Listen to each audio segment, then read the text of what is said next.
Everybody, I'm Ed. And I'm Barb. And we're the Streeters. Welcome to the ARTyRV Livestream tonight. We're so excited. We have a viewer showcase, showcase. We're going to be talking about iridized glass, dichroic glass. Ed's going to be doing some glass demos. Get your caps on. Yeah, so welcome everyone. We have a full house tonight. I tried to keep up with everybody.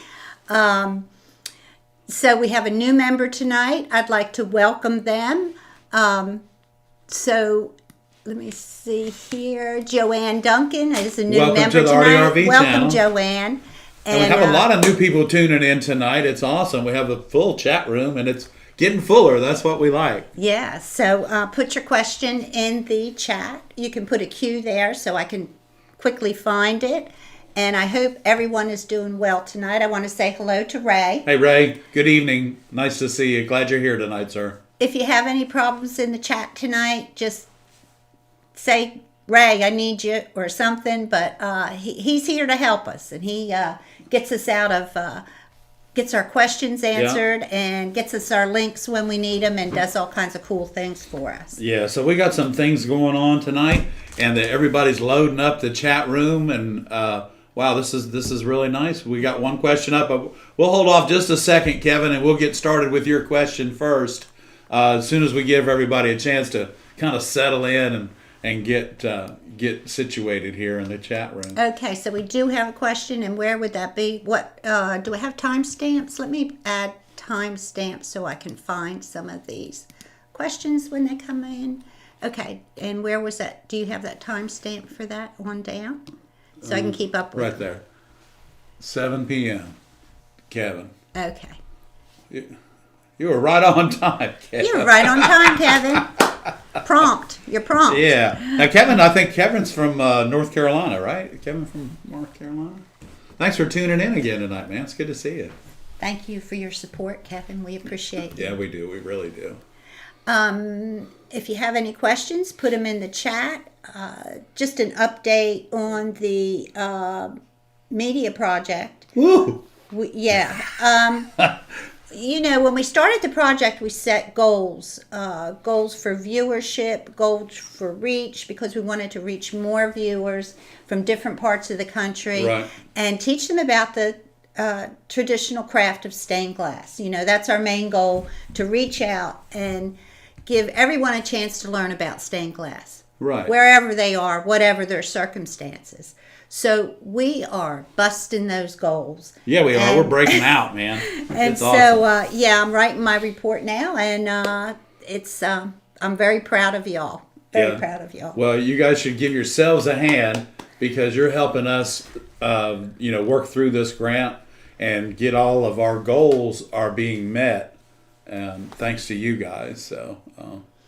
Want to say hi to Melanie just a little bit. Nice to see you again. Good to I hope you're well. I hope everyone is doing well and your weather is calm tonight. And the only thing I think we're in competition with right now is Wheel of Fortune. I don't think there's anything big on television. You need me to spin a number? I was trying to think. Last week we were in competition with something. I can't remember what it was, but I hope everybody. I know what it was. It was that trial. It was trial, South Carolina. The Murdaugh trial. Yeah, but this year I think we're down in the Low Country. Okay. All right. So that's awesome. Let's start answering some questions, Barb. Here we go. Okay. So Kevin said that he watched the putty video, and he's wondering, how do you clean the brush? Well, if you're talking about the brush that applies the putty, typically what I do, of course, most of the putty, while I'm done puttying the window and then using it to move the putty around and get the putty back off the window. But Kevin, what I do with the brush when I'm done puttying is I just put it in a jar of lacquer thinner and push down on it 4 or 5 times. It breaks everything loose, and then you can take it and let it dry out and get started for your next project. Also, he wanted to know where you buy it, that brush. Oh, you know what? Go figure. Big Lots. Yeah. Big Lots. We just use those little 99-cent brushes, and that little one with the handle really helps me. The one that looks like the scrub brush, not the flat brush. Big Lots. Yeah, Big Lots.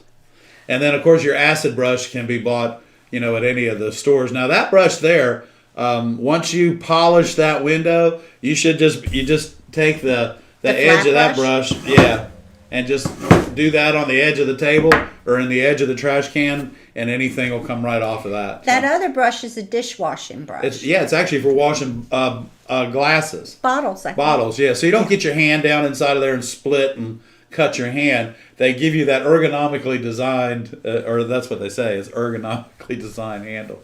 But it works for me. I have like 4 or 5 of them sitting around. So I hope that answers your question, Kev. Thank you, Ed.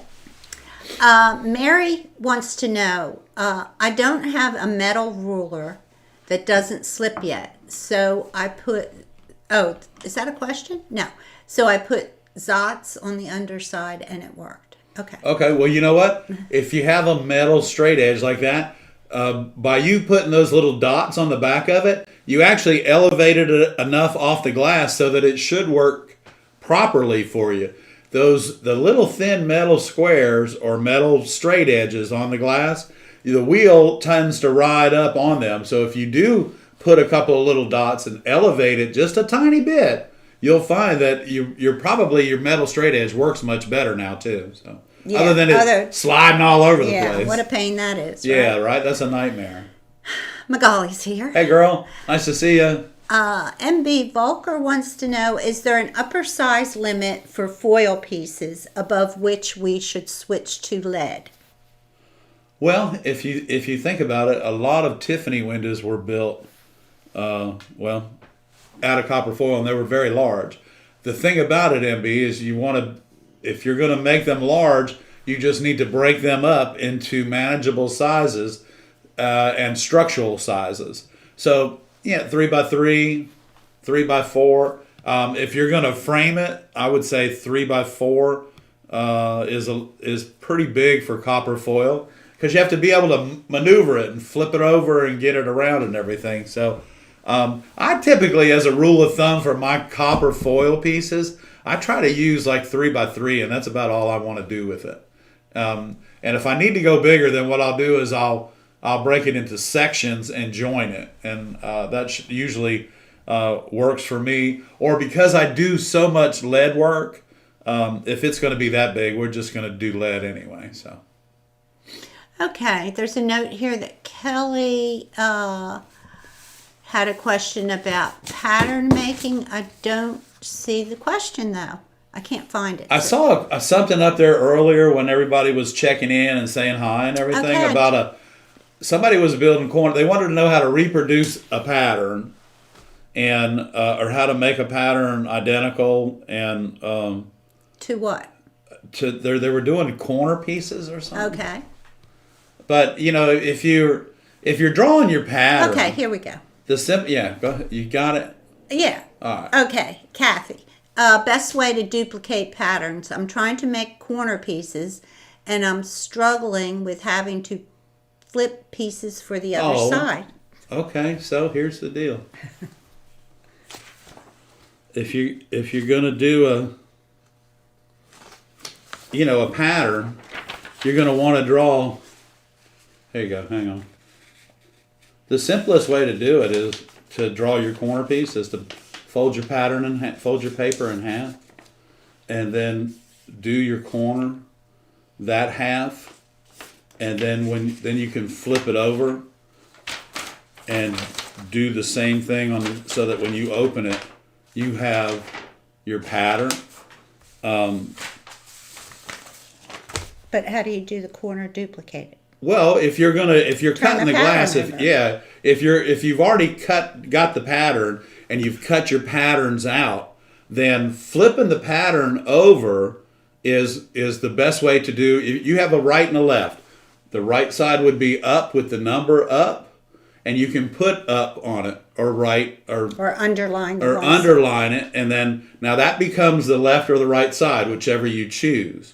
And then to get the other side, your patterns need to just flip over. Now that shouldn't be anything difficult, because all you're doing is taking the pattern and sliding it over to the piece of glass and making the left side functional. It duplicates you're it, right? Yeah, But because flips it over. it flips it So over. you flip your pattern over and then just trace it with a Sharpie. Yeah. And then cut it out. And you should be fine. And Yeah.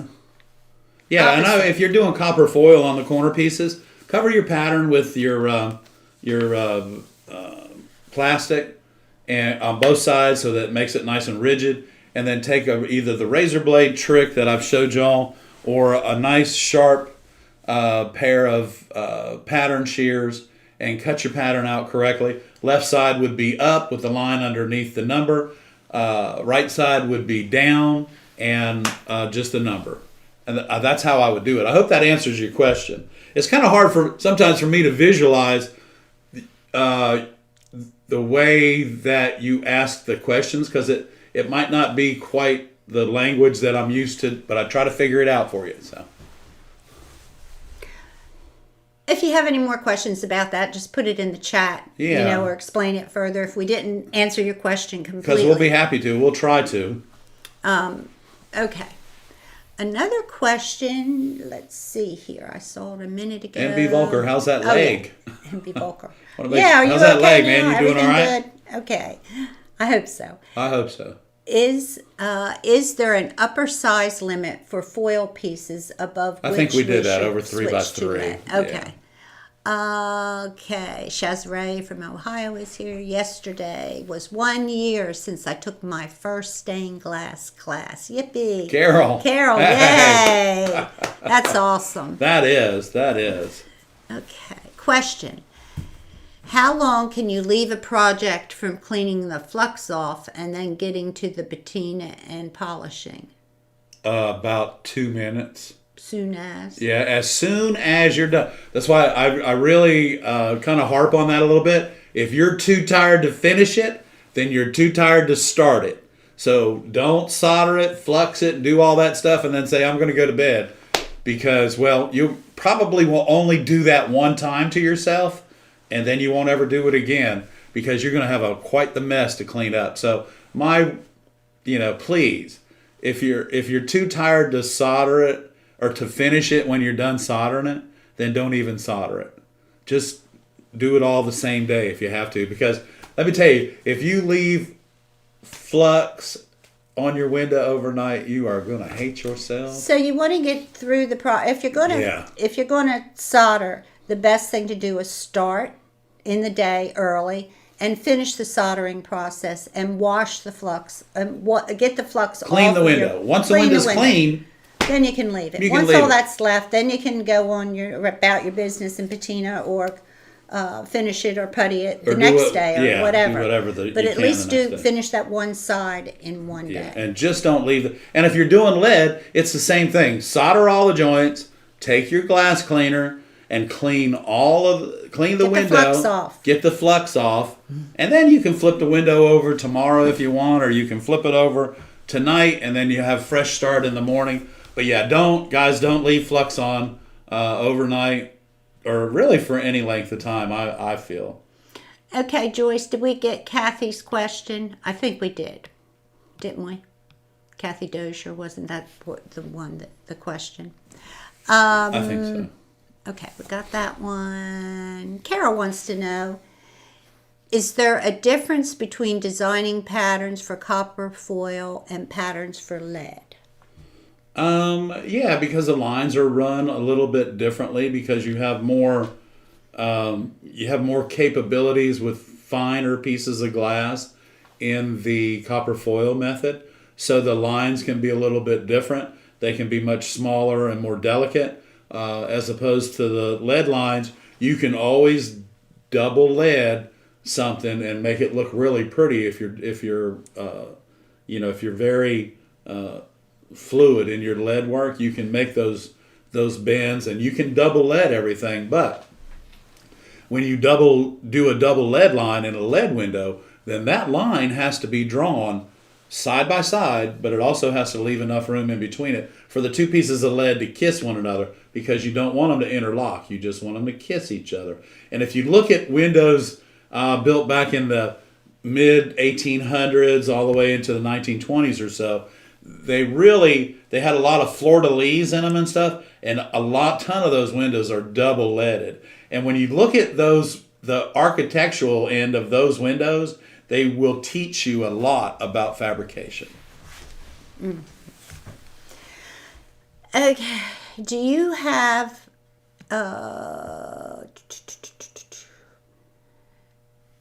MB Volker, do you have or can you recommend instructions for a DIY light box? You know, Barbara and I have been talking about doing it. I just haven't had time to sit down and draw one out. A DIY light box? A DIY light box is Take an old dresser drawer. Yep. Done that. Put a light in it. Put a piece of glass on top of it. Safety glass on top of it. Yeah, so just take a dresser drawer out of an old dresser, put a light in it, a fluorescent light that fits fine, and then put a piece of safety glass over top of the drawer, and you have a really quick light box. And that sailboat right there was built on a dresser light box. Out of a dresser drawer. Out of a dresser drawer. So that's one.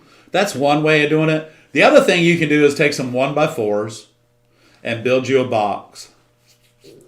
Put a bottom in the box. Put a LED shop light inside the box.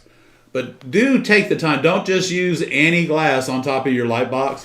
And this isn't just for you, MB. This is for anybody that wants to build a light box. Y'all, please go to your local glass store and order a piece of tempered safety glass to go on your light box. And then at least you don't have to worry about it. However, MB, if you use 1x4s, you know, a 3.5 inch tall light box is plenty of height to work off of. But do remember, go to your local glass shop and order a piece of tempered safety glass. And most light boxes for the homeowner, for the hobbyist, should be somewhere, 2 foot by 3 foot is a nice size for a light box. Yeah. They do sell them, and I don't think we have one in our store, but they're like 18 by 24. They're, to me, I think they're a little bit small. We have one in our Amazon store, a small one. If you want to take a look at it, it'll work for you.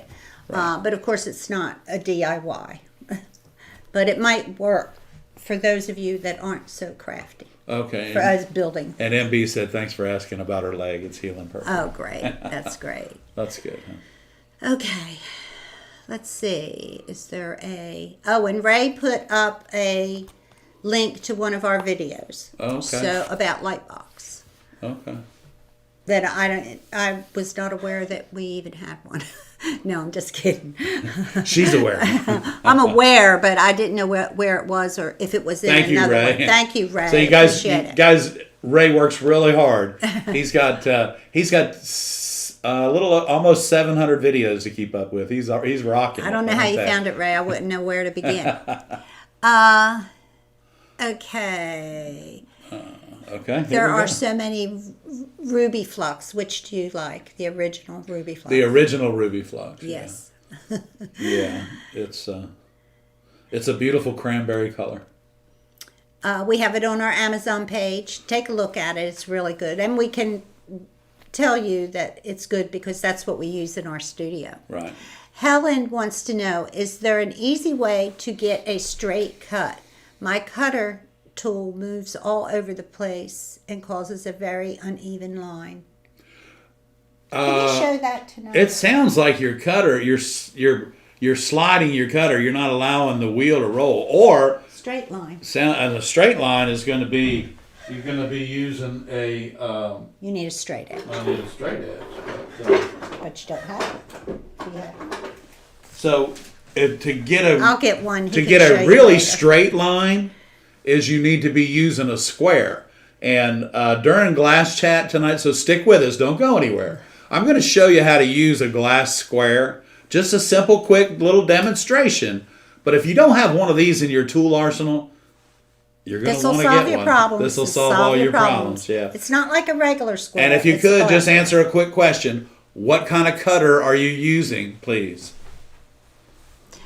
Okay, and so Helen will get right to that in the demo. In the glass chat. Thank you, Helen. Jules wants to know, when soldering lead, I flux as I go. Maybe 8 joints, solder, and clean those. So if I need to walk away, I'm good to go. Yes, Gotcha. exactly. That's good. You can do that. Yeah. Yeah. Yeah, you don't want to sit there. You don't want to. If you flux the whole lead window, by the time you get to where you fluxed it a half hour ago, you got to flux it again. So just do it 8 or 10 joints at a time and just 1, 2, 1, 2, 1, 2, 1, 2. Somebody said they watched the video and they just that 1, 2 just set them where they needed to be for soldering. And I said, well, I was glad that helped because that's all I can count is 2. Augustine Machine wants to know if you have any tips for using COE 82 float glass in a stained glass piece. Ooh, that's a hard question. Yeah, I have COE 82, huh? Paint. Yeah. Yeah, That's so the only thing I can think of doing. Yeah, what are you going to do with it? Are you cutting it and just putting it in a window, or are you going to fuse it? It's float glass. Because it's float glass, and float glass, you can paint on float glass any way that you want with any paints that you want.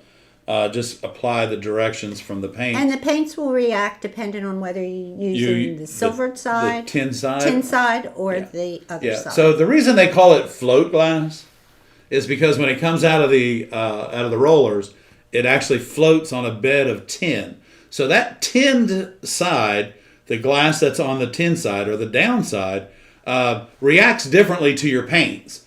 And you can tell which side is the tin side because you're going to get a little reflective characteristic out of the tin side as opposed to the other side. But if you're painting on the tin side, you can take the paint, put it on your glass, and then just take a paper towel and clean the glass really well with the paint, and it'll help it adhere to the tin side as well. So. Okay. Thank you, Ed. Carol, I've never done a lead project. Can you please explain what double lead means, and do you have any suggestions how to start learning lead? I have two. Well, I have 2. Go ahead. I'll do one. All right, never done a lead project. Can you please explain the double lead mean? Okay, I'm sorry. Where are you at? Is that Carol's question? I just read it.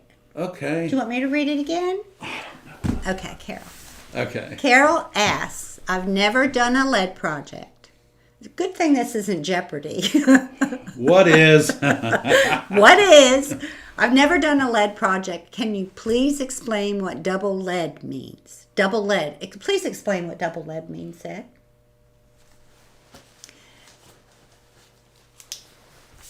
And then I'll give you the other part of the question. Should I close up? No. Okay. Well, yeah, go ahead. Okay. So this would be a double lead line here. So I need to leave enough room in between the 2 pieces for my glass.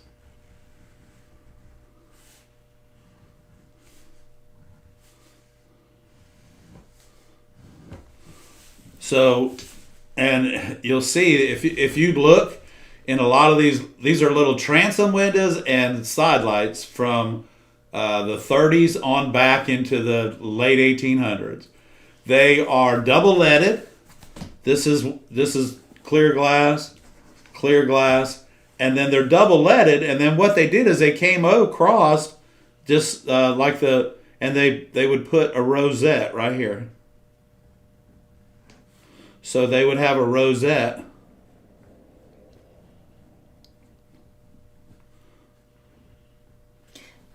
Like this. So when they double lead these lines, it gives you both sides of the window at once. It accentuates the roundness. Right. It makes it so that it's perfect. Because you can cut the glass on one side, but when you look at this, just like that. Hang on. When you look at this, it would be really hard for this piece of glass to come in here and come right back out again. Unless you double lead this, you're not going to be able to make that make that work. Look like that. You're not going to be able to make that look like that. Because one's going to go take over the other. So you're going to have one going into the other instead of two coming out. So they should be double leaded so that it shows, well, the roundness of the window, or the shape, and the shape like it's supposed to be. Yes. I'm sorry, Hannah. That's good. That's what. That was the first part of the question. Okay, Carol. Second part. Do you have any suggestions how to start learning lead? Carol, I know you live on the left coast, but we have a lead class coming up in June or July. Maybe you could catch a flight and come out and take our lead class. But we do have videos. We do have videos, on and lead construction. And we'll be updating these videos. We'll be updating the videos throughout the year. So if you have any questions, bring them to the chat. That always inspires us as to what you guys need to learn. So, right. Yeah, and lead. Look on the lead came. Website. Yeah, if and Carol, if you're doing, I noticed that you like to do. Take a class in your area. Windows with lots of pieces in them, and I'm sure that you living as close to Portland as you do, you should be able to find a lead class, and maybe you may have to. You may have to go a little east to find one. I don't know. I'm not sure, but. Take a look at our videos, and we'll try to help you out as much as we can. Does she live near Bullseye? Yeah, she's 20 minutes from Bullseye. Bullseye should have a lead class. Yeah, they would have a lead class, right? I don't know. Maybe I'd take at least one. I would take, if Bullseye, anything that Bullseye has, I would take. Yeah. Okay, Mary Beth Massey wants to know, do you have to stretch your lead before you use it? You really should stretch it before you use it. It activates the molecules inside the lead. And if you take a piece of lead and you hold your hand out like this, okay, it's 6 foot long, hold the lead like this. Before you stretch it, it'll fold down over both of your fingers. So take another piece of lead, stretch the lead 3 inches. That's it. Doesn't have to go 5 or 6 or 10. So 2 to 3 inches, and then take it out and do the same thing. Those ends won't flop over. So what it does is it stiffens it up a little bit. More than anything, it straightens it out, and it gives you a nice straight piece of lead to work with. And it's always better to bend something from straight than it is to try and straighten something from bent, because it just doesn't look right with lead, I promise you. Yeah. So if it's straight and you need it straight, keep it straight, and make sure you stretch it. Yeah. Yeah. Because even if you're working with it and you don't stretch it, it's going to be flimsy. Yeah. It's not going to. It's totally harder different. to work with. Harder to work with. It's totally different. And remember, when you're using lead, if you can, use several different profiles, to make that window really good. Okay. Make it look awesome. Rick Day wants to know, is there a reason not to use a piece of lucite for a light box? Well, the thing about the lucite is it flexes. You'd have to get a thick and piece. You'd have to get something about 5/16 or 3/8. 1/4 inch is still going to be too thin unless you build it like almost square, like 16 by 16, 1/4 inch acrylic. Then it would be stiff enough not to be flexing. What the problem is with a light box is you're cutting glass on top of it, so you don't want any deflection while you're cutting the glass. So that, Rick, I think that would be the answer to your question is, with the glass, 1/4 inch glass or 3/16 glass, you won't get any deflection as opposed to acrylic. Yeah, if you use acrylic, you're going to have to go with about 3/4 inch. 3/8. 3/8. Okay. Yeah, it's got to be plenty thick. And last time I bought a sheet of 3/8 plexiglass, a 4x8 sheet, it was a little over $1,400. So they're really expensive, y'all. Plexiglass, Lexan, lucite is all more expensive than glass. Well, because it's a petroleum product, guys. Okay. Unless it's used. If you can find a used piece and then build your thing around. And if you are, hey Rick, and if you're going to use, acrylic for your light box, then just take a palm sander and sand it, and now all of a sudden you have a frosted piece of plexiglass, and that diverts that light away. And what it does, it gives it a softer light under your pattern to work with your glass. So it'll work. It will work. You just have to get it thick enough. That's all. Okay, Tyler wants to know, how do you store your spring-loaded tip glass cutter. Mine leaks when I store it tipped down. Oh yeah, well, Well, Tyler, once that leaks and let all that oil get out, you don't have to put any more in it for a while. It'll be fine. The best way to I keep my cutter. It actually lays flat, but most of the time it's upside down in my pocket. And y'all, I hate to say this, but I haven't had oil in this thing in 10 years. But it works like a dream.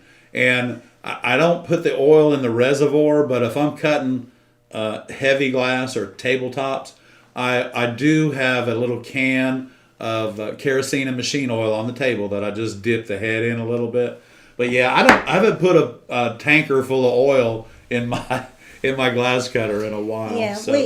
we store all the cutters for the classes and everything in a little cup with cutter oil in the bottom, and they all face down. And paper but they towels. Don't, yeah, Yeah. paper towel in the bottom, cutter oil. None of them have oil in them.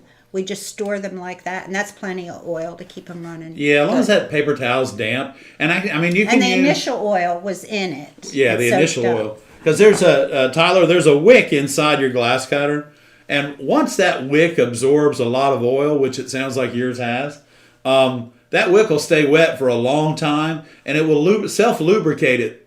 It'll lubricate itself while you're using it. And now I will say this, because during the glass chat we're going to talk about some things. But Tyler, the bowl glass cutters, the Silbersnit 4000 and the Silbersnit 2000 glass cutters that Bolma has, they have a piece of cotton felt in the bottom, and they come in a case. And when you lock that case down, you're done, and they store flat like that. So they'll lay down flat just like that. So anyway, I hope that helps you. That's a good part about it. That's a lot of thought put into That's that. a lot of thought put into that case because these cutters are these cutters are Even the anywhere case from is $20 to $70. So you want to be able to take care of them. Yeah, and I did want to say the Silberschnitz are on sale on our gosh, Amazon page for $63.99. Hey y'all, if you haven't got a pair of the Silbersnit running pliers yet, go to our Amazon page, and I think Ray will probably pop that address up for you. But they're on sale right now for $63. The link's in the description. Okay, so so if you can grab a pair of these while they are on sale, go ahead and do it, because I promise you. I had no idea they were going on sale. They No, just that's popped great. up. So you guys go ahead and get a pair of the Silbersnits. It's a great addition to your tool arsenal.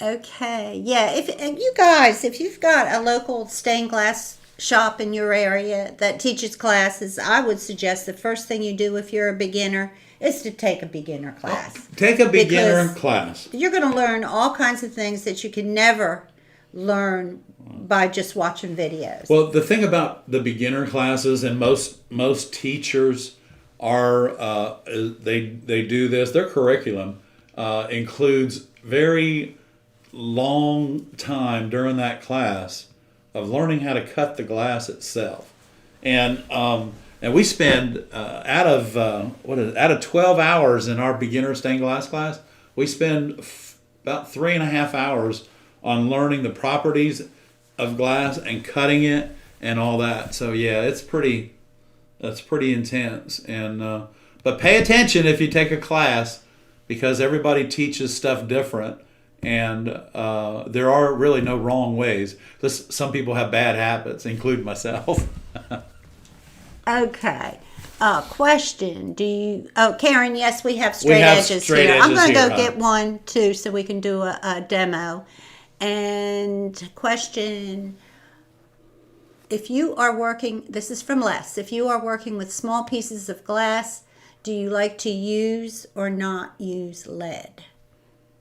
Les, I always say if it's really small pieces of glass and I've got and I'm working with lead, a lot of times not in hindsight, but in the beginning, I will decide if I'm going to do that section using copper foil and mix the two techniques together.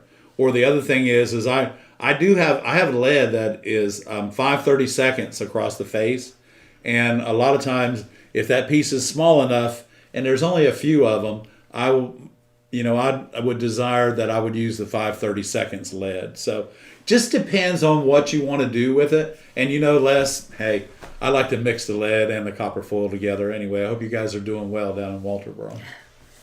Hey, Les. Okay. Thank you, Ed. Okay. How thick should, MV Volker wants to know how thick the safety glass should be. So the safety glass, MB, just go ahead and order a piece of 1/4 inch, either clear or obscure. If you order satin etch, it's really a frosted. It's gorgeous, but it's a little bit pricey. But what it does is it takes and diffuses the light that's coming up from either the LED, probably LED shop lights are what's available prominently now. But what that does is diffuse that light and spreads it out over the surface. Even though it's a little bit pricey, the satin etched tempered glass is probably the way to go. Or you could just buy a piece of tempered and then put a frosted clear contact paper over top of it. Yeah, frosted contact paper. Yeah. Or just put a piece of white. Usually by the time you put a big pattern down on top of the glass, it's pretty diffused. Or you could buy like a textured glass. Yeah. And I don't know. I know orange sometimes peel, maybe. I'm working on the light box all this week, so we may just pop in sometime. And if we do, MB, you know that you guys will get a notice that we're popping in. So yeah, they're members. And we are working on the light box all this week. So Ellen says she bought a pair of Silbersnit 2000 glass cutter. She bought the Silbersnit 2000 glass cutter. Do I need? Wow. No, I was thinking about the other. Do I need to dip it in oil first? I would every now and then. Just put a little bit on it, and I just happen to have a Silbersnit 2004 right here. So I would just dip it in oil a little bit, and because as you know, it doesn't have a reservoir, and so this is your everyday glass cutter. But let me tell you, it works really well cutting art glass. And because it's new, if you'll just dab it in a little bit of oil on a paper towel in a can, you should be just fine. And then you can also in the bottom, look in the bottom, that piece of felt that's in there. Take an eyedropper and just drop a couple little drops of oil on the felt.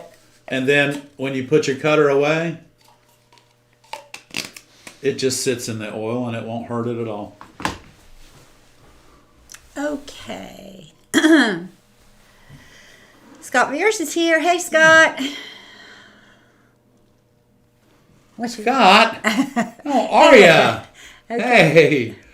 I hope everybody's well on your end in Virginia. I got to tell you, thanks again for those memberships you gave you. Yeah, this is Scott Veers. He's on tonight. He's the one that gave you all a free membership for a month.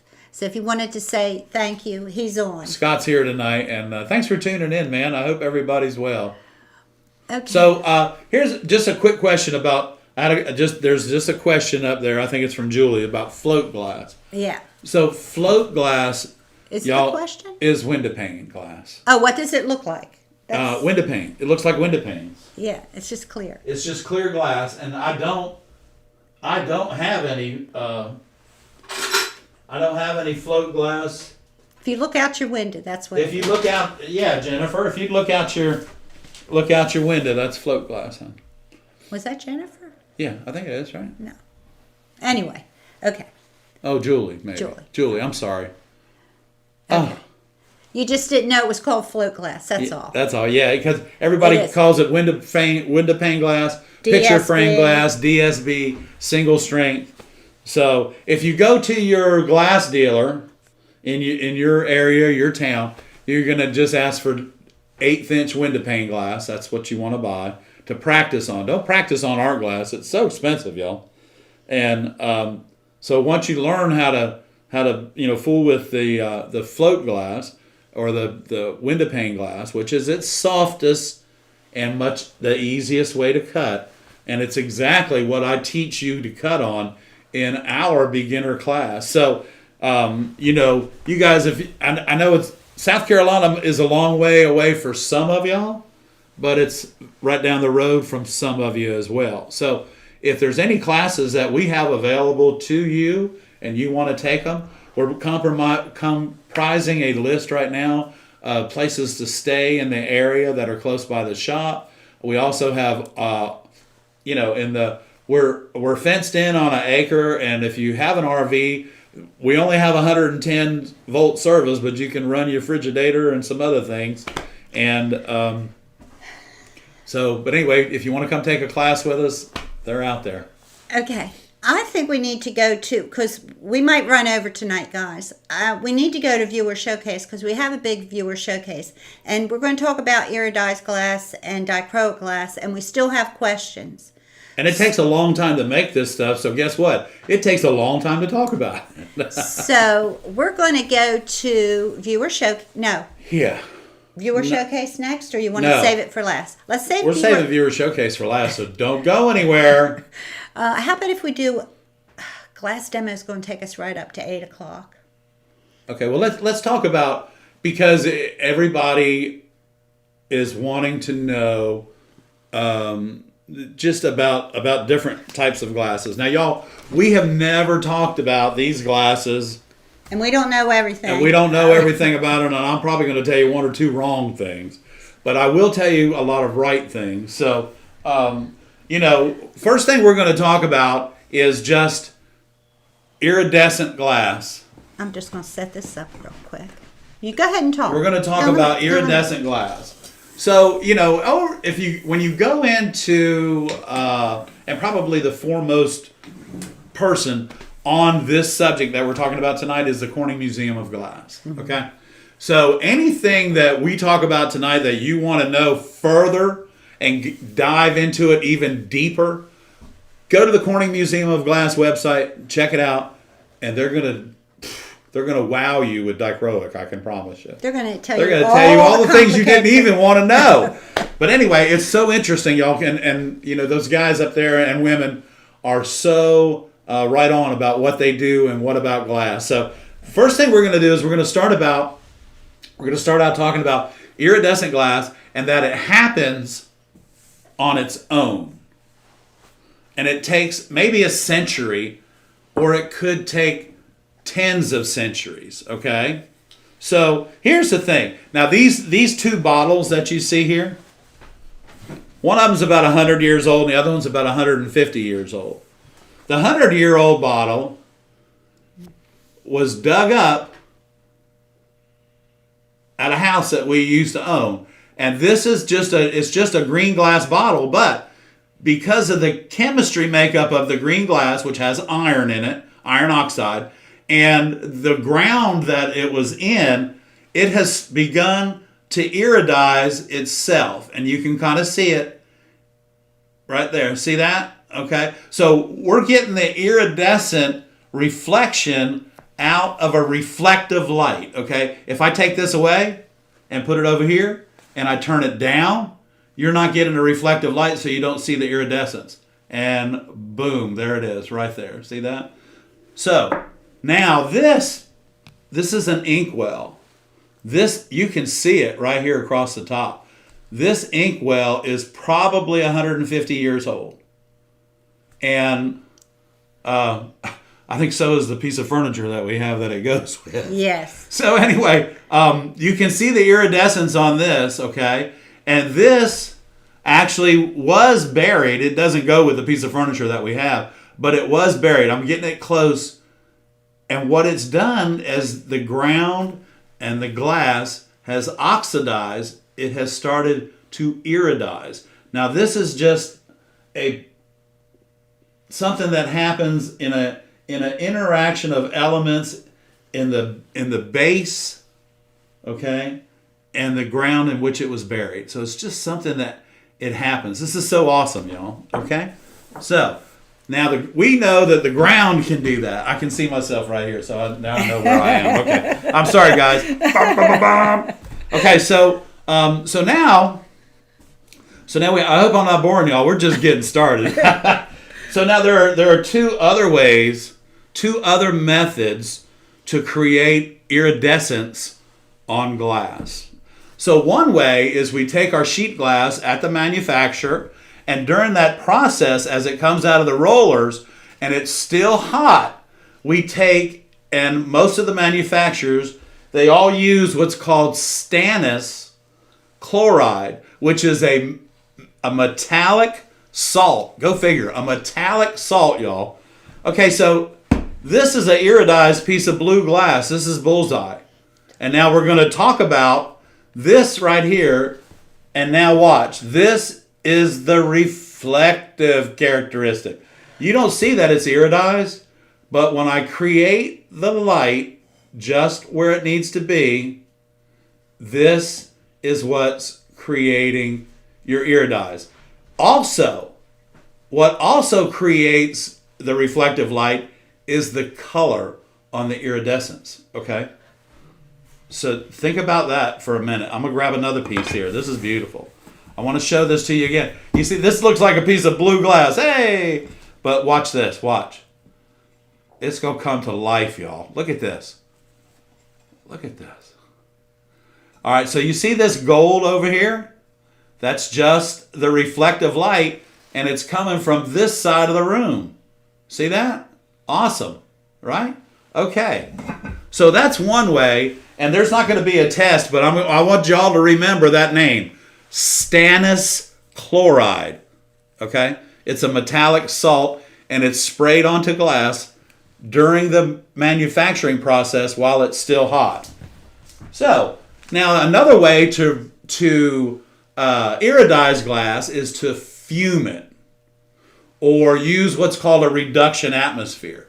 Now, so I'm going to show y'all this. And this is one of the ornaments that we make. Okay, this ornament is entitled Frozen Lake. And I'm so excited about it because it's just absolutely gorgeous. But so the color that I'm going to show you on the bottom is actually aquamarine, okay? And when we're making this particular ornament, we make the ornament and then we throw it into what's called a reduction atmosphere, and that aquamarine, after it goes in the annealer, does this, y'all. Look at that. Okay, so this is called fuming. This is a way to do iridescent glass by throwing a ton more gas than oxygen. So, or if we have more oxygen than gas, more gas than oxygen, it works with more gas than oxygen, and it's called a reduction atmosphere. Y'all, we've learned a lot of words tonight, and if I had with that one, when you heat it, you bring the metals to the surface. To the surface. Okay, so colored glass, whether it's blue. Oh, look at that. Yeah, it looks like two eyes looking at you. So whether it's blue or any color, it becomes iridized using very specific materials. Okay. Okay. So those two things, that's a lot to comprehend just in one night, and those are the three things that I know pretty good bit about because I work with them all the time. Now, on the other hand, I'm going to share this with you. I went into the office, and Barbara and I decided that we were going to share some dichroic glass with y'all. Okay, so dichroic glass, these are black bag dichroics, and we'll just leave them sit there while we're talking about it. So dichroic glass is another surface material, and as the Corning Museum explains it in the definition of dichroic glass, that is a very difficult glass to deal with. And that's coming from Corning. It's very complicated when you get to the colors. When you get to the colors, right. So what I'm going to share with y'all is, and the had a senior moment there. It's a lot. It happens a lot? No. What? The dichroic. The dichroic. It's complicated. It's very complicated. So, but it's... Okay, so one way that we use dichroic glass is like this. Okay? Okay. This is one way that we use dichroic glass. And I want you to see that because I'm seeing something totally different than you are because I'm here and you're straight down. So when I pick this up, oh my, it comes to life. You see that? We're getting the non-reflective light. Okay. Transmitted light. Transmitted light. So if I were to turn on the LED above our heads here, this would really definitely go crazy. So I'm going to share this with you. Okay. Now I don't know if you saw that when I flipped that over, but it changed 3 different colors. So right here, laying flat, this is green. As I lift it up, because we're getting a different light on it, it changes. Watch. This is, now it's blue, y'all. And now we're going to take it just by the light. That's why when you are working with dichroic glass and you import it into your stained glass window, that's why no matter how many times you walk by it, depending on the light that's hitting it and where you are, it's totally different. Now they have some pretty cool patterns on some, and these are all thins, so I don't, look at that. See that? See how that's gonna, see it? Look at that. See, it went blue-green, and now I'm gonna bring it back to you, okay? So the same thing, this is another piece of dichroic. I like these dichroics because they have a certain pattern on them, and these are all blackbacks, but I use them for a very specific purpose, and they require to have black backs on them. Now you can go to the next screen, Barbara, if you want. Now okay. So the clear dichroics are textured as well, and the clear dichroics, as we were talking about last week, are the dichroics that you can cut the same size as your glass, and you can ultraviolet epoxy them to the back side by doing what's called a laminating process. And you're using ultraviolet glue. Now we inserted the Loctite ultraviolet glue on our shopping page at Amazon. On the Amazon page. And right, so if you need that, you're fine. But I did talk to somebody that's, about these dichroic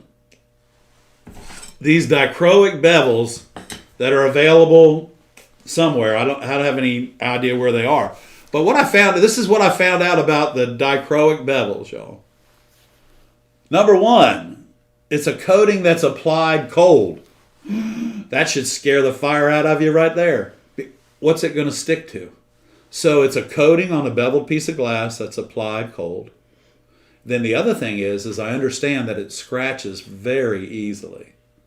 And we don't know how it is affected by the sunshine. So we don't know if it has is it UV protected? Will it fade? Right. And it's something new, so it's just coming out, y'all. I don't know if is it? Well, new? I don't know. I saw a video the other day, and and the guy was doing these laminating processes, I think. Oh. And I don't know, but what he was doing was really good, and I wasn't sure how long he had been doing it. But if you're going to laminate dichroic glass, you want to laminate clear dichroic to a clear piece of glass. And also you'd want to use a piece of dichroic that wasn't textured. You'd want a piece that's smooth. And because now the clear dichroic is smooth on one side anyway, so that works out good. Yeah, but does it reflect on the other side? That's the thing. I don't know. It might have to be made special. I don't know. So anyway, that's all we know. These are my thoughts about dichroic glass. They don't belong in stained glass windows. They belong in jewelry. That's just my opinion. Because of how they look, or the window itself with the dichroic in it should be really, really special, y'all, because you just can't put that in anything. That's gorgeous. I think in the right application, It could be awesome, but I think in the wrong application, it can be ugly. Yeah, and it's beautiful glass, but it has to be in the right place, and I think it has to be. Barbara and I were talking about this on the ride over tonight. I think it has to be in the right style of window in the right home for the right person. For the right person, right? Right, for the right person. Yeah. Okay, so let's do the viewer showcase, and then we'll go back and we'll tackle all. Oh, we were going to talk about some cutting on some. Oh, we got to cut some glass. We're going to cut some glass. I need a square. So Barbara's going to take off down the hall. I'm going to go get a square. She's going to go get us a square. And I just want to take time out and just say hi, everybody, and thanks for tuning in tonight. And this is it's really nice to have you all here tonight. And I don't know how many people we have in the chat. Magali, you still around? And see if see how many people we have in the chat tonight. Looks to me about 90 or something, and probably close to 100. And so this is. Karen asked if we had some in stock. We do. We have these. Actually, we have the 16-inch ones. It's actually better. Yeah, we have these in the store, Karen, and also we have them on our Amazon page. And Ray put a link to the Amazon page. Okay. Thank you, drinking Ray. your water, huh? You sure can.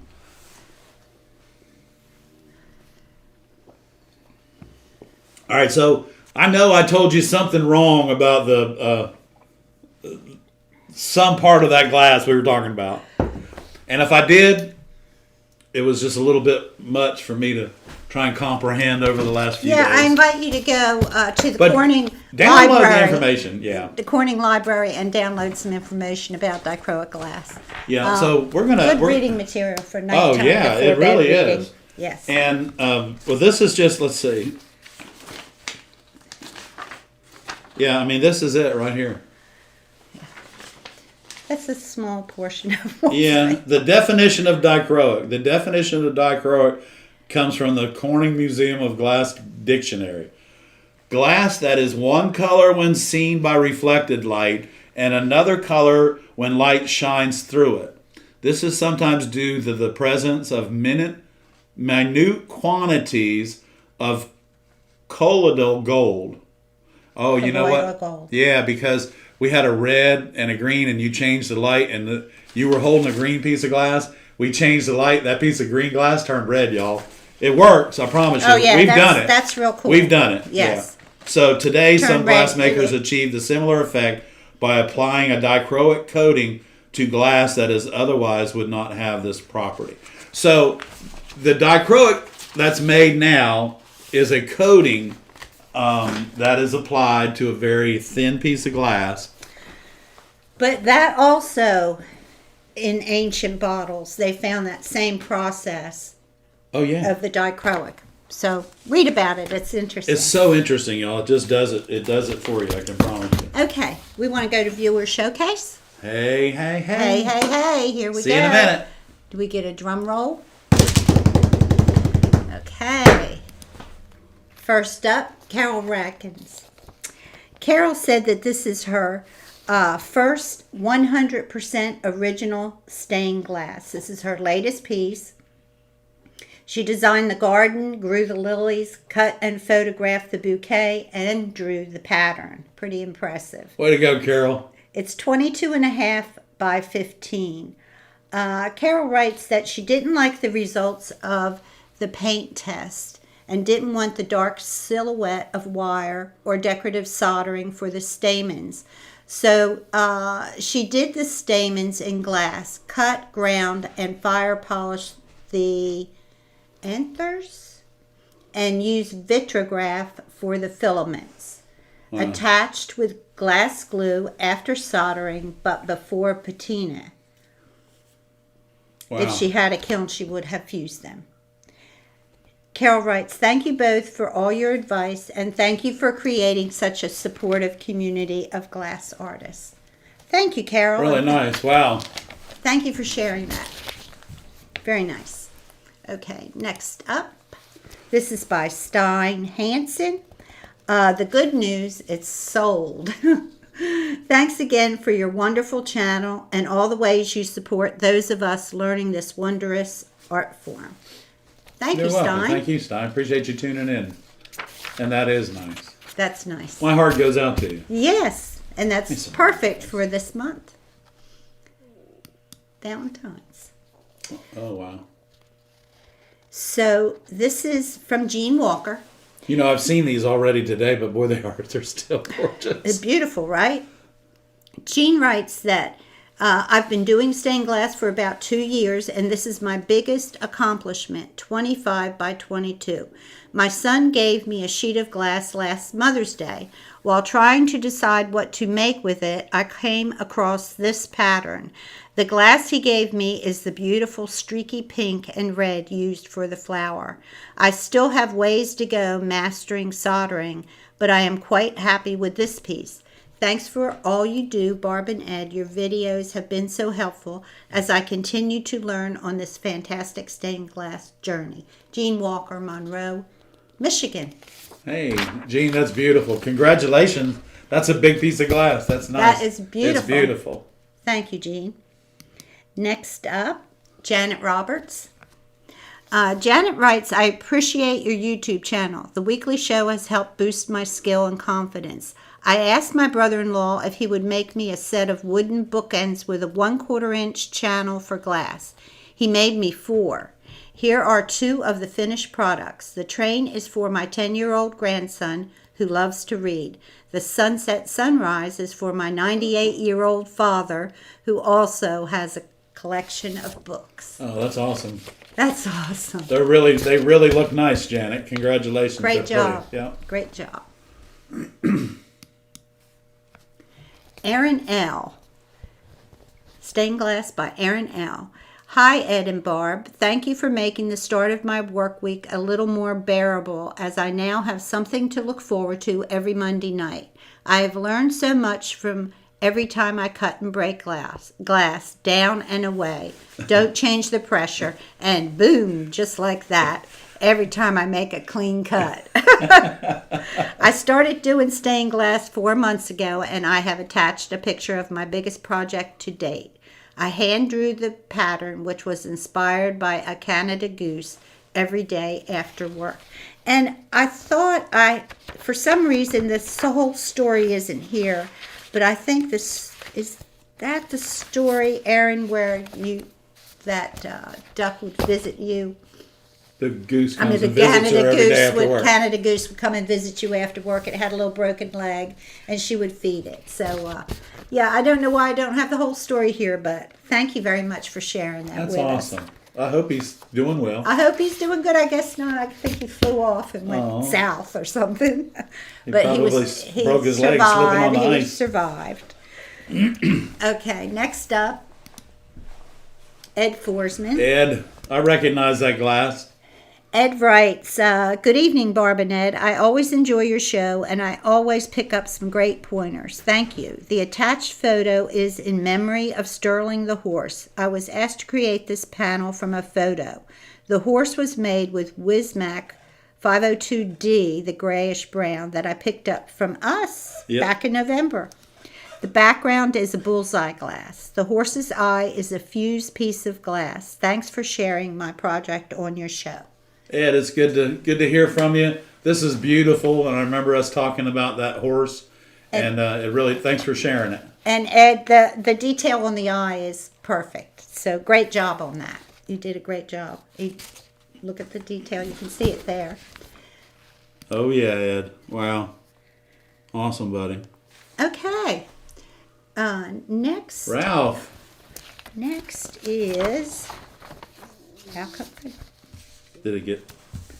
There it is. There it is. I had it. Ralph Smith. Stained Glass by Ralph Smith. The nativity scene is about 14 inches. Ralph writes, thank you for your program and excellent advice. I love this suggestion to use baking soda to clean flux residue before patina. Lots better than a commercial flux remover at $20 a bottle. You bet. Yeah, you better believe it. Ralph Smith, Plain City, Ohio. So hey, take a look at the points on the star, y'all. He eliminated the hinge joints by bringing them inside. Take a look at that. That's awesome. Way to go, Ralph. Good job. Jules Rickert. Hey, Jules. Jules writes, this is a piece I did back at the beginning I made for my daughter. I didn't know about wire reinforcement at the time. I just now replaced copper foil on top of its head, applied wire, and reset the rings for hanging. And it'll stay there forever now, Jules. Right, Way to go. Right. Good job, Jules. If anyone of you would like to be in the viewer showcase, please send a quality photo and a short description to viewershowcase@gmail.com. We'd love to have it. Yeah, we'd love to have it and showcase your work on the show. Thank you, everyone that participated. I think that was good. Congratulations, everybody. And I love your work. I love seeing everybody's work. Yes. Yeah. So let's see. Okay, Limpy. Okay, Aaron, thank you very much. I don't know why the rest of that story was cut off, but yes, now I remember that his name was Limpy. Oh. Inspired by Limpy the goose, who she fed every day. Oh, and he was taken to a sanctuary. Oh, good. We watch some sanctuary in Alaska every Saturday morning for about 2 hours. Okay, so I'm going to try to find. How about you do a demo, and I'll try to get to where all the questions are, and we'll finish up some of the questions. But you show them that demo with the glass square. Okay, so this is here, so, yeah, I don't know if it's in your way. So this right here, you can see this. It's wider here than it is here. This is exactly what the square does, y'all. This is it. This is what it does. Okay. So, and actually none of it's square, but we're going to start it out and we're going to make it square. So I'm going to take out the Silversnit 2000, and we're just going to. Man, that sounds good. I'm going to use my Silversnit runners here. Okay, and then we get that in the light so we can see the beauty of it all. So now our square, we're going to square this up. Now you can see that. See that? This is out of square. The square helps a lot. And if you're building boxes, you're cutting borders, all of those things, I'm sorry guys, all of those things, this square will help you with, okay? So this Silversnit 2000 is even, it'll even cut thin lines, y'all. Let me grab a pair of Grousers here. Oh, actually, let's use these funny looking things that we had last week. Let's try this. Oh, put it up in there you go.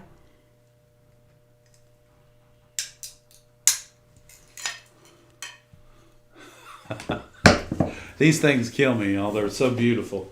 And they do a really good job. So this is my glass cutter. Everybody's seen that one. And this one I really like.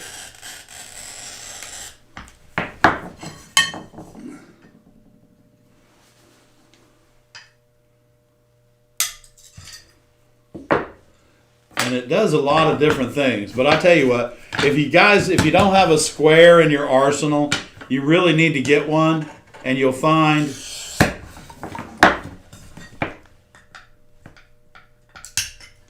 that they work really well. So let's put the 2000 away, and let's get out to 4000. Let's try another cutter here, y'all. Here we go. We're going to put a lid on this. And now we're going to take our square. Now remember,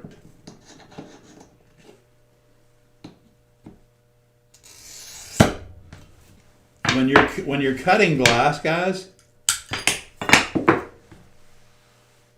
it only requires to depress the head, and that's enough pressure to score the glass. Okay? Here we go. We're going to depress the head. Listen, that's it.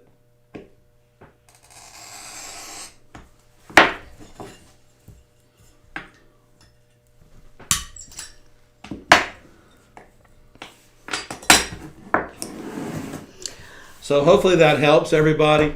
Your square is a great tool to have in your toolbox. Well, actually, it won't fit in your toolbox. It's a great tool to have hanging out of your toolbox. Yeah, kind of sit in there. So we have the 12-inch squares here at the shop, and we also have the 16-inch squares. Okay. So Carol R. wanted to know if this was a lead panel, if the sailboat was a lead Yes, panel. it is. And Rick wants to know, are there any techniques for soldering agate stone to glass? I've seen it done. I don't insert it into my windows because we have another artist in the area, and that's what he does. But probably the best way to do it, you're going to need a wider foil because the shell or the stone, the agate is a little bit thicker than the glass. But really, I mean, that's pretty much it. A lot of people will wrap lead around it because it'll fit inside that heart, and then you can bring everything else to it. And what you'll want to do is find that agate stone cut to as close to 1/8 inch thick as you can. Yeah. So that everything works together. And if it does, you can use the regular foil that you use. Right. But it may be hard to find. Yeah, and because it does have the rock on the outside edge of it, you'll probably have to clean that really well. Yeah, you're going to have to use thicker foil. Yes, I forgot about that. You're going to have to use thicker. Because what you're going to want to do is you want to get the foil off the rock and onto the cut surface of the agate. Is that what agate? Yeah, agate. Agate? Agate. Okay. I am Alan. Hey! Do glass cutters require any particular oil, or is it just oil? Well, actually, glass cutter, 3-in-1 oil or machine oil. Sewing machine oil is probably the best oil for it.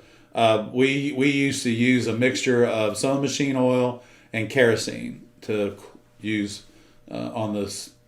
We just buy cutter oil. Yeah, and it's water soluble and it lasts forever. It lasts many years. In fact, you could share it with. We just got an 8-ounce bottle in 2 years ago. I don't know. We got a free bottle. We're still using. Oh, I know, right? Okay.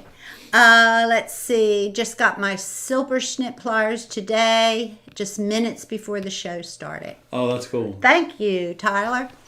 Okay, someone asked how to get to the fan club. It's in the description of the live stream. There's a link to go to the fan club. Just look for it in the link. Well, thanks for considering the fan club. Yeah, it's a good deal.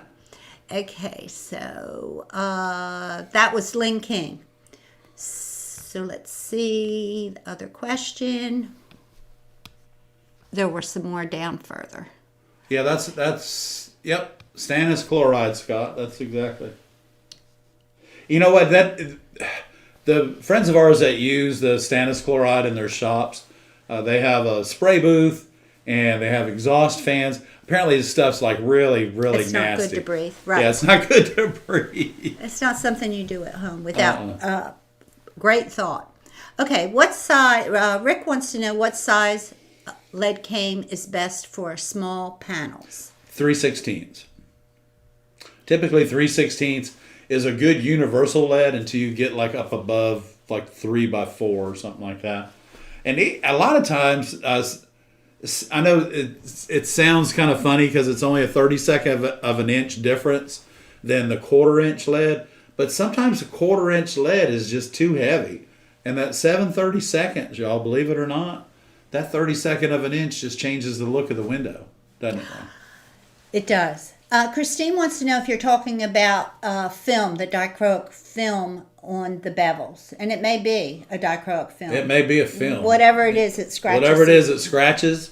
And be careful with it. Yeah, just be careful with it. So those pieces that you get, those dichroic bevels, you want to treat those extra careful. Yeah. Bevels scratch easily. Well, and when you buy stock bevels or bevel clusters, you got to grind them anyway because they don't fit either.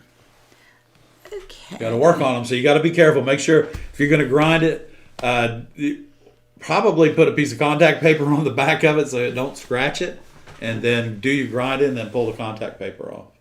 Okay, Michael says that he's doing foil and lead cane in the same project. How do you raise the foiled glass so it doesn't how do you raise it so they're at the same level as the glass in the lead can? Well, because you're bringing the lead to it and you're going to run your solder bead joint and attach it to the lead, if you're trying to center it so that it's in the center of the heart of the lead, then what you need to do is use a thinner piece of glass underneath of that to elevate it just a little bit. I've never had that problem. So when I use lead and cane together, Copper foil. Yeah, when I use the lead and the copper foil, there's no difference in height for me. I don't know. I'm not sure, but there's no difference in when you turn it over, and there is a difference in height. Why would there be a difference in height? There's not. All the glass just goes into the lead. Maybe they saw the video where we had the jewels. Oh, maybe because and there was a difference. Yeah, there was a difference in height if you're going to use jewels, but yeah, I don't think that I don't have a difference in height. It should be the same. Yeah, I don't have a difference in height when I'm mixing lead and copper foil. You know, what you're doing is you're putting the copper foil piece together, and then you're putting lead around it, and it's almost lead is like it's like a frame around it. So maybe that's what the question is. Okay, yeah. You need to do your copper foil piece first, insert it, and then you insert it, and then pull the lead in around it. You can't build that copper foil piece from the lead piece. That might be where you're. Yeah, that might be where you're messing up, or having that issue. Having that issue, right? So this is what has to happen. The copper foil work has to be put together first. And then, like a medallion, is inserted into the window. And then you're finished working around the rest of it. Yeah, oh gosh, y'all. If you're going to mix copper foil and lead together, don't insert the copper foil pieces loose. No. Build it first. Build it first. Build it first. Make it like a medallion. Insert it. Thanks, Bar, for clearing that, because I was like, I was trying to figure out why it wasn't even, because I have everything I do is level. I got all the questions. I think I have posted all the questions. Okay, let's go on down here and see what we got. Okay. Hey, everybody, take 2 seconds and give Ray a thumbs up. He's working really hard tonight. Ray, thank you for everything tonight. It's greatly appreciated. Magali said there's 107 in the chat. Yay! Thank you, Magali. Y'all, another record broken.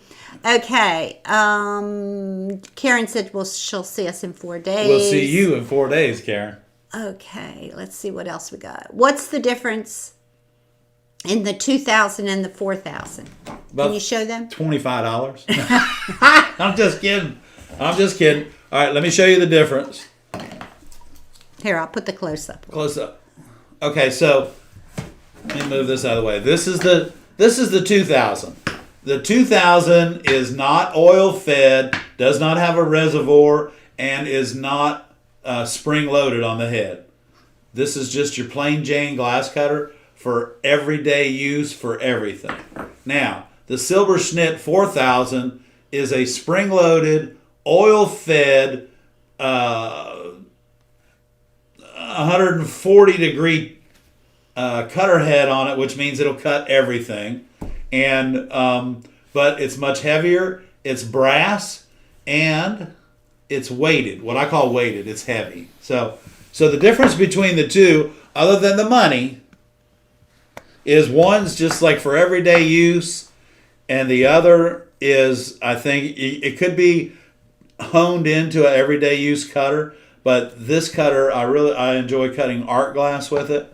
This cutter here, I enjoy cutting tabletops and shelving with right here. 3/8 you cut with it. Yeah, I cut a bunch of 3/8 with it the other day. So anyway, the other thing that I like about these cutters, everybody, is this right here. Is the fact that they come with a really nice way to keep them from getting mucked up. And there you go. Right there. So, and we don't get paid from Bowl. They don't advertise in the U.S. Scott wants to know, did you put solder build up on that, on your cutter, on your Toyo cutter? I did, Scott. Yeah, I did. Actually, I wrapped it. Let me close up. I wrapped it like 3 times with 1/4-inch foil, and you can see the foil coming through right there. Hang on. Don't move. There you go. See the foil coming through. But yeah, y'all, this is my little finger grip before they made them. This cutter has been in my pocket for about 25 years. So. Okay. Ian Allen said he puts patchouli oil in his cutter. I bet your shop smells pretty good, bro. To meet you. That's hilarious. That is. That's good. Bring some with you. We might need some by the time you get here. Okay. That'll be an interesting class. That'll be fun. I'm looking forward to that class, Alan. Okay. Looking forward to it, my friend. Oh, Ray, you're bagging up the thumbs up, baby. Yeah, there you go, Ray. You're popular. You're the man. You are the man. We got the light going in the back for you. Awesome, have we reached any new goals this week? Yes, we have. We reached 24,000. Yeah. 344. Yeah, we'll be at 25,000 in a couple weeks. And viewer watch time's up and everything. So our watch time has gone from just a little over 200,000 views a month to almost 500,000 views a month. And you guys are awesome. You guys are awesome. I don't know, what are you binge watching and going to sleep or what? So anyway, it's all good. Thank you. I don't have that many relatives, I promise. Yeah, and so we're doing that, and then did you order the green screen today? It's on my list. Okay. Anyway. I think I have everything on a list in my Amazon page. I think it's all there. You guys can see the bottom part of the page. The last things on the page I've already ordered, and you know about that. The monitor, right, and the gimbal, and then the rest of the stuff I haven't ordered yet, but it's in my shopping cart, right, and I'll be ordering it. So we should. I need the room to put it. We should blow Barbara's goal right out of the water by the end of February at 25,000 subscribers, y'all. When we do 25,000 subscribers, doesn't matter where we are, and it doesn't matter where y'all are. We're coming live. Yeah, we're going to do a live at 25,000. At 25,000. So you guys watch it. We're going to watch it, and we'll be around live at 25. Okay, so I think we need to let these... Guys, thanks for letting us stay in your homes for 20 extra minutes tonight. That's awesome. Yeah, we had a great time tonight. Thank you guys for the viewer showcase. It was really fantastic. Don't forget, viewer showcase. Send it to us, and we can get it going on. Thank you, everyone. All of our new members here at the ARTyRV channel. Thank you guys so much. Thank you for everything. Karen and the gang, we'll see you guys this weekend. We're looking forward to it. Looking forward to seeing Denver again. Guys, thank you all for everything. By the way, I'm Ed. And I'm Barb. And we're the Streeters. Have a great week. See you next week.